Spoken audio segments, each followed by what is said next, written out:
বাবু, যে রেশিওটা আমি বলার চেষ্টা করলাম, ঠিক এই মোমেন্টে দাঁড়িয়ে এতজন আনএমপ্লয়মেন্টের রেট যেভাবে বাড়িয়ে তুলেছে দিনের পর দিন এই দেশ, সেখানে আপনারা দিনের পর দিন পড়াশুনো করাচ্ছেন ছাত্রদের, আপনারা কোচিং দিচ্ছেন, ছাত্রদের রিয়াকশন কি একটু জানতে পারি? সত্যি কথা, হতাশাগ্রস্ত তারা আর আশা দেখছে না। তারা পড়াশোনা প্রায় হাল ছেড়ে দিয়েছে। আপনি যদি দেখেন ছাত্র সমাজের মাঝে যদি আপনি কান পাতেন, দেখবেন তারা কোনোভাবে, এবং তাদের বাবা মাও এই পরিস্থিতিতে তারা যখন দেখছে একের পর এক পরীক্ষা পেপার লিক হচ্ছে এবং পরীক্ষার যে পবিত্রতা এবং শুদ্ধতা নষ্ট হচ্ছে, পরীক্ষা দিয়ে ছাত্রছাত্রীদের যে র্যাঙ্কের ভবিষ্যৎ তারা কষ্ট করে পড়ছে সেটাও সুনিশ্চিত করা যাচ্ছে না। এবং এটা সর্বত্র। আজকে West Bengal joint entrance board এক্সামিনেশনের বিএসসি নার্সিং এর পরীক্ষাতেও এইরকমই আনসার কি এসছে, যেখানে দুটো করে আনসারই রাইট। আপনি দুটো করে আনসার রাইট বললে ভালো, যদি আপনার মনে হয় ভুল আপনি চ্যালেঞ্জ করুন।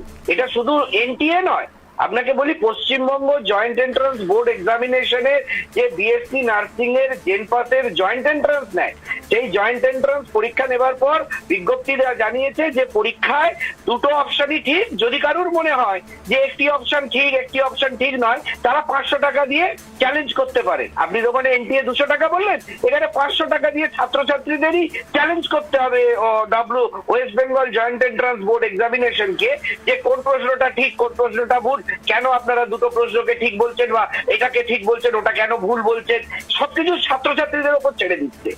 এইরকম একটা পরিস্থিতি। পড়াশোনা করে চাকরি নেই।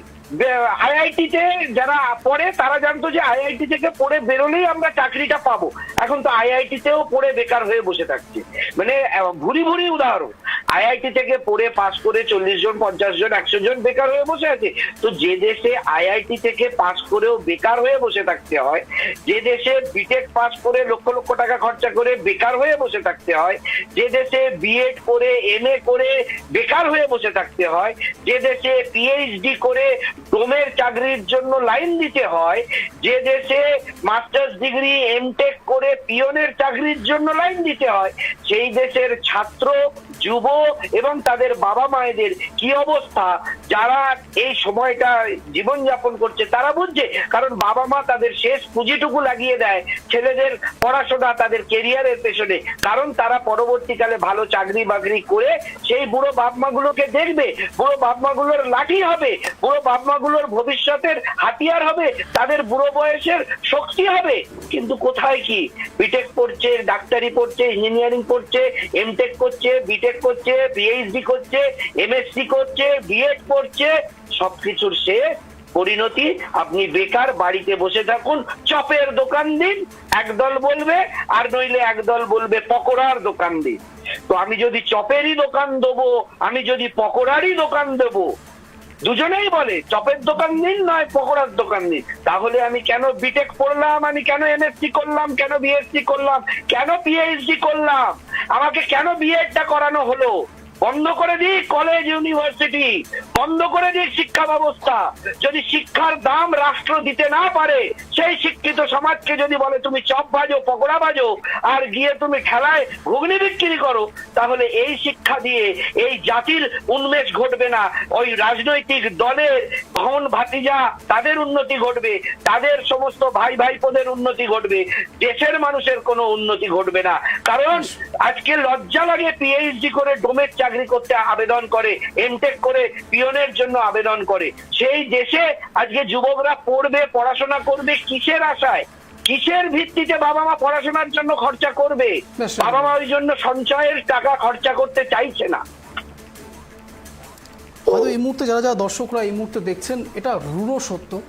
আমি ট্রাইব টিভি বাংলার হয়ে বলতে পারি যে কোনো কাজ ছোট বড় নয়, কিন্তু জয়দেববাবু যে কথাগুলো তুললেন অত্যন্ত গুরুত্বপূর্ণ কথা। তার কারণ দিনের পর দিন দেশে আনএমপ্লয়মেন্ট রেট বাড়ছে, কেলেঙ্কারি চলছে বিভিন্ন প্রশ্ন ফাঁস ঘিরে, এবং সেখানে বিরোধী হোক শাসক হোক তারা রাজনীতিকরণ ঠিকই করে যাচ্ছেন। তারা বলছেন আশা রাখতে হবে, তারা বলছেন ভরসা রাখতে হবে, কিন্তু আদতেও কজন বা আশা রাখতে পারছে? আপনাদের একটা সুমারি বলবো, 2023 সাল অবধি 2023 সালে এডুকেশন সিস্টেমের ওপর যাবতীয় ভরসা উঠে গিয়ে ডিপ্রেশনে 13,000 ছাত্রছাত্রী সুইসাইড অ্যাটেম্প্ট করেছে। শুনলে অবাক হবেন, কিন্তু এটা তথ্য বলছে 13,000 স্টুডেন্ট তারা ডিপ্রেশনের শিকার, শুধুমাত্র এডুকেশন সিস্টেম পলিসির ওপর বেস করে তারা নিজেদের মারছেন, মৃত্যুদণ্ড দিচ্ছেন নিজেরাই নিজেদেরকে। এরপরেও আপনারা রাজনীতিকরণ করে যাবেন?